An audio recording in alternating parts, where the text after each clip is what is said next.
এমনি ঘুমাবেন না। ঘুমানোর আগে বিসমিল্লাহ বলে লাইটটা অফ করবেন, বিছানাটা বিসমিল্লাহ বলে ঝাড়বেন, ঠিক আছে? ওয়াশরুম থেকে পারলে অজু করে আসবেন। মশারি দিচ্ছেন, লাইটস অফ করছেন, পাত্র যেগুলো আছে সেগুলো একটু ঢেকে রাখবেন বিসমিল্লাহ বলে, দরজা লাগাবেন বিসমিল্লাহ বলে। এরপর 3 বার পড়বেন সূরা ইখলাস একবার, সূরা ফালাক একবার, সূরা নাস একবার, পরে হাত একত্রিত করে ফু দিয়ে গা মাসাহ করবেন।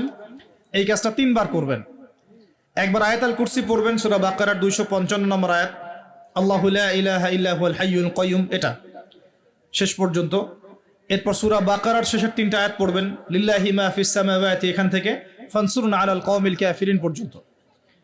তারপর ডান কাতে পাশ ফিরবেন, বলবেন আল্লাহুম্মা বিইসমিকা আমুতু ওয়া আহইয়া।